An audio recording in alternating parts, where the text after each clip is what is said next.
Guys ready? Well, guys, as always, appreciate your guys' time coming out. Fired up to be on the blue, man. Fired for game 2 at home, right, to play in front of the best fan base in the country. And our guys been working, played 3 games, learned a lot through 3 games, and I think we've been able to see that in our practice, right? We got a really good football team coming to town. Number 3 rated pass offense, top 20 total offense, top 10 rushing defense, top 25 total defense, right? So you look at those stats, you got a really, really good football team coming in. The only reason they lost the game is they had a couple turnovers in the game. It's a really, really talented group. Coach Loggins has done a really good job with recruiting and schematically attacking you, and they've had a bye week. So we are going to get their absolute best. They're going to have a lot of stuff to attack us, and it's been our job to make sure we continue to grow week in and week out. So proud of our guys this week.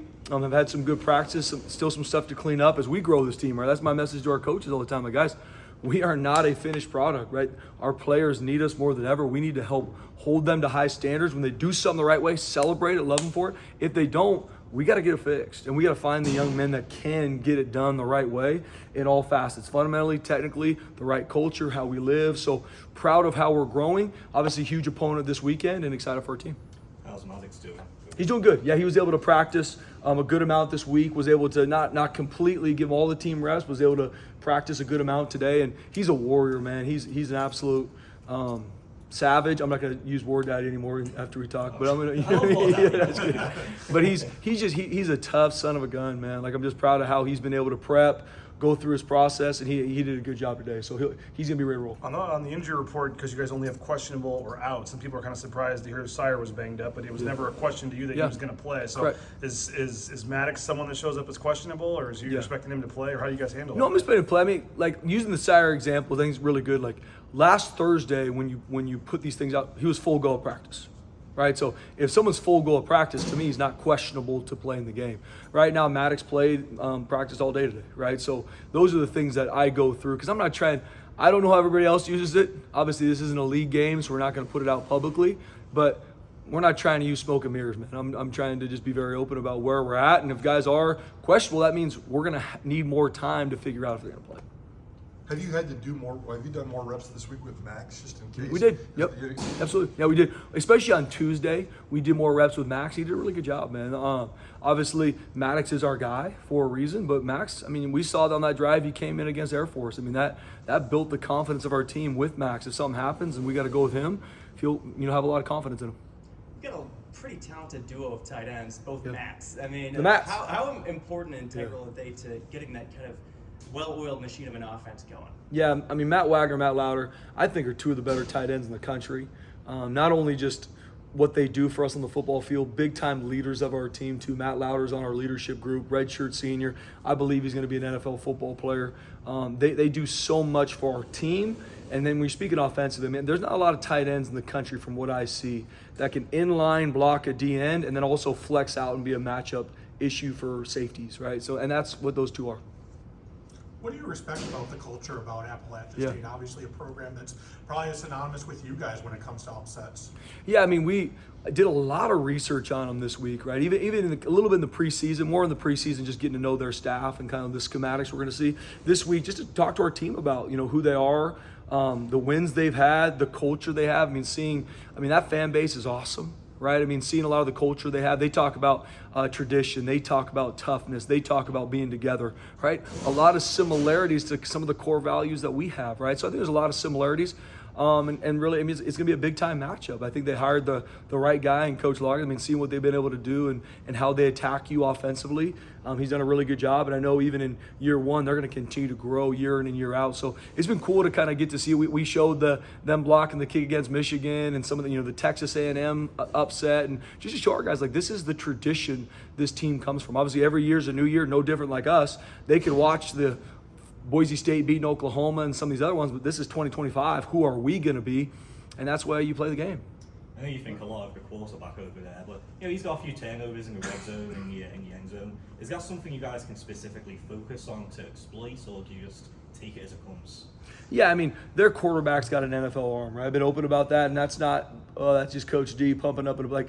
I have to watch the film. He can, off his back foot, far hash, throw a deep comeback to the other side of the field. That's impressive. There's not many college quarterbacks that can do that. Obviously, there were some turnovers. Some of them not his fault. I mean, one of them, running back catches it, falls on the ground, ball bounces up, and a guy catches it and runs the other way. So we got to play really hard on defense. We got to play really smart. We got to play disciplined. They're going to make their plays, right? I think number 15, their receiver, is one of the best players we'll see all year. He's a 10-4 kid, right? So he's going to be a matchup issue.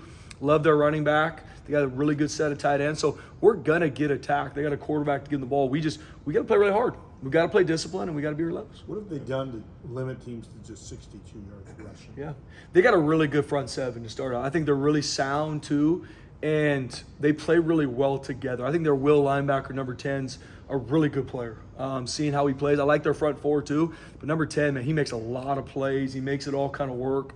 And they play relentless together. They're sound. You're not seeing anything on film where there's a run play and they're short a hat, or guys aren't in their gap, or they're not leveraging a gap scheme the right way. They don't put that on film, right? It's a disciplined defense, and they play really hard. The helmet description, the front porch of Idaho. Why do you feel like that's fitting for your program and maybe this athletic department? Yeah, Jay, good question. I think I'm gonna use myself as a story. I knew nothing about this state, knew nothing about Boise, Idaho, except the blue. San Diego kid, born and raised, football fan, watching the 2007 Fiesta Bowl when Boise State beats Oklahoma, right? And I was like, wow, I want to know more about that city. I want to know more about that state. No different moving here. I didn't know a lot about this community until I moved here, but I did know about the blue. And I think that's what is so amazing about this football team for years, is that it gets people interested in this amazing community. Now, this community is home for us. It's home for our players. It's home for an amazing group. And it opens them up to an amazing state. I mean, this is one of the most beautiful states in the country, right? There's so many things I love about it, but I would be very open to suggest a lot of people have moved here or been interested in the state because they watched our football team, right? And that's what I really believe it is, the front porch to an amazing community and an amazing state. That's what I mean. Like, how many players stay here? How much do they grow in those regards too? The stat, Jay, and I don't want to mess it, but I think somewhere around 80% of our football players, when they're done, live in Boise, Idaho, right? So from out of the country to Texas to the West Coast, they come here because of football, and they stay here because of the community. They stay here because this community, I believe, second to none.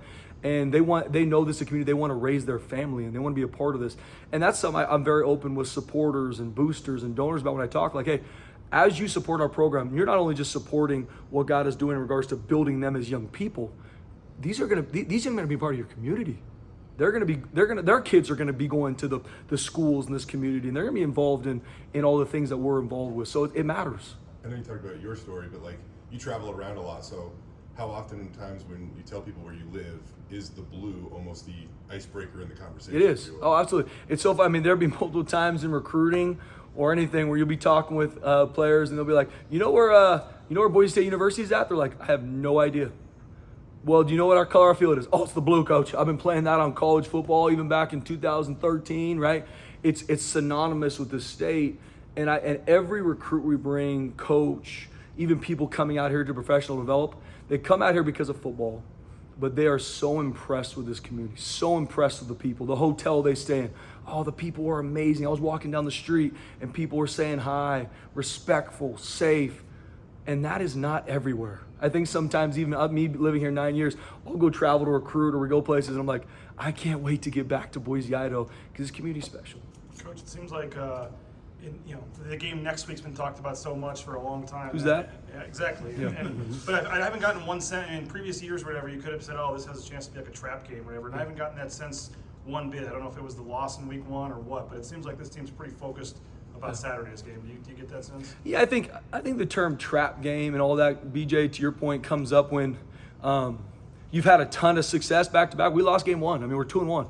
App State's 2-1, right? There's a lot of question marks for both of our teams. They're a really good football team, and honestly, they're leading us in a bunch of categories. So at the end of the day, if you're picking just off of stats, which we talk about a lot, you should pick App State. And this is a team that's coming in here to beat us, right? It's our job to protect the blue.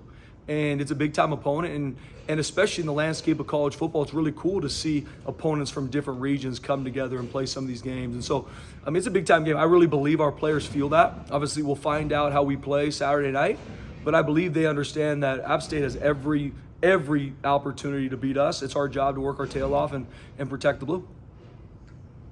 What's Latrell Capel's best attribute? I was like, don't let him catch me. Don't let him catch me. It was funny. I grabbed the trail a couple days ago. I'm like, dude, that was not my plan. I was not trying to mess you up. I was honestly gonna come in and pump you up. And he's like, I felt you behind me the whole time. All right, thanks, guys. Appreciate you guys.